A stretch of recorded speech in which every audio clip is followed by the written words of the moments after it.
Dear learners, welcome. Welcome to Theme 9, Introspection and Visualization. These are two skills that we are going to develop in this lesson. Now, many people on their own, they do not engage in self-reflection. Even if you have a great mindset and also a positive attitude, introspection can be difficult because it requires mindfulness. That means focusing your awareness on the subject of your introspection. So your mind should be focused on that. Also, it requires self-awareness. That means you should know your character and your feelings. These are the main requirements for a lifelong happiness. So for self-introspection, these are required. From there, it's just a matter of practice and you develop the skill and ability for self-introspection. Now, it can be practiced as an informal reflection process and also as a formal experimental approach. Both ways one can do. So you should investigate how formal is done and how informal is done. But why is introspection so important? Now, research has found that when we see ourselves clearly through introspection, it's like looking into the mirror. We are more confident and more creative. We make better decisions.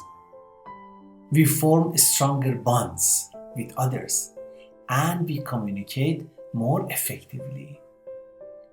This ability, friends, is very important in the context of welcoming unity in diversity. Now, one category of self-awareness is internal self-awareness. That means understanding our own values, our own passions, aspirations, reactions, also our thoughts, feelings, behaviors, strengths and weaknesses, and also their impact on others. The second category is external self-awareness. It refers to understanding how other people perceive us, they see us in terms of the same factors we already mentioned. According to the findings, people who understand how others perceive them, they are in a better position to display empathy and understanding others' point of view. So both internal introspection and external, both are very important. Now, according to studies, again, it is said that we have over 50,000 thoughts per day and more than half of them are negative. And more than 90% of them are simply repeats of the previous day. So how much will remain? You can calculate. You will not be able to grow and develop unless you make the time and effort to refocus your mind on the positive thoughts through introspection. So it requires an attempt, effort that we remain focused on positive thoughts. And that is possible through introspection. Now, improving our understanding of ourselves and our motivations, as well as learning more about our own values, this will enable us to reclaim power from the distractions of our modern, fast-paced lives and refocus on fulfillment. So this gives us a break. We disconnect ourselves from the distractions of the modern life. So the question is, how can we practice the skill of self-introspection? Now, some of the ways are here. For example, first, you should choose the right time. We can do self-introspection when our mind is free from our daily engagement and concerns. If our mind is very busy, we cannot introspect. So we should find the time that we are free from those. And therefore, we should identify the right time for this purpose. For example, maybe late night or maybe early morning or whenever it suits you the best, you should choose for your self-introspection when there is no disturbance. Secondly, you should ask yourself the right questions. Now, there is an activity later on you can see after the session, what type of questions you can ask yourself for different purposes. So you should ask open-ended questions. Suppose you will not say how much is 2 plus 2. You don't have to introspect about that, all right? But then you ask open-ended question about yourself,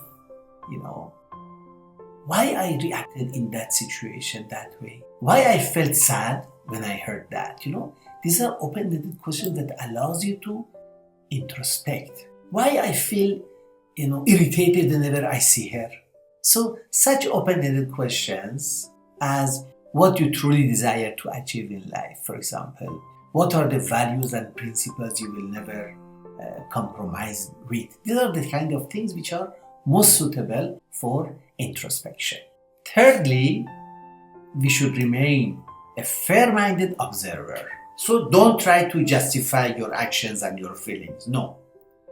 When you are recalling an event during introspection, suppose an argument or a situation, you should imagine yourself as a complete third party, uninterested in any of it. That way, objectively, you look at the issue. Fourth point is that you should keep record of your reflections. As we discussed before, you should have a reflective daily journal, a notebook in which you write down your learnings. We call it your gems of wisdom. Whatever you collect through the course, you make a note of it. So even your daily reflections, you can maintain a daily journal of them. You write in it so that your awareness will be increased. The most successful people in the world, thought leaders and entrepreneurs, all have one thing in common. They journal. They write down. So keeping a daily journal adds to your self-confidence. It adds to your communication skills and self-expression. It also assists you in staying organized, on track, and staying motivated. So the best benefit of journaling is going back in time and seeing where you were a year ago, because the record is that, 1 year back, that is what you thought of yourself, or you reacted this way. What you were going through that time, the challenges you had, the learnings you had, and then you fast forward it to now and see, wow, how much you have grown. You celebrate, you add to your confidence. For this, get a journal, a diary, a notebook with plenty of blank spaces to write.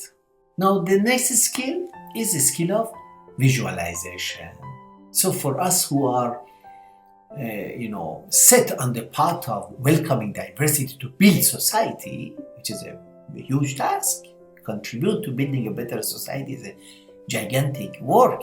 So to create a united society where all members of various backgrounds are bound together by love, respect, and fellowship, we need to visualize ourselves to be loving and caring for each other, irrespective of what background she or he comes from. We must see ourselves as roses of various colors that add beauty, add harmony to one garden, and a fresh strength that combine together the talents, skills, insights, and experiences. That's how we should be able to see ourselves through visualization as who we are actually going to be. So visualization is an art of seeing what is invisible to others. So you see it, others cannot see it. That is when you visualize. It's important, you should be able to visualize yourself doing something that you actually wish to do. What you want to do, you should be able to see it, visualize it. As per the findings, it has been stated that when you visualize, you start forming mental images in your mind. They are similar to the actual actions that you are going to undertake. When you keep thinking about an action that you wish to do, it starts preparing your mind to accomplish that task. So that begins from your mind through visualizing it. It is said that whatever you can visualize, you can accomplish. As simple as that. If you create it in your mind, you can create it outside. Moreover, it is said that the reality of man is his thoughts. Like a magnet, thoughts attract to you whatever you think about. When you visualize yourself to be a change maker, by welcoming diverse people and building a new society, you're actually getting ready to put them into action. You will become a change maker. Thank you.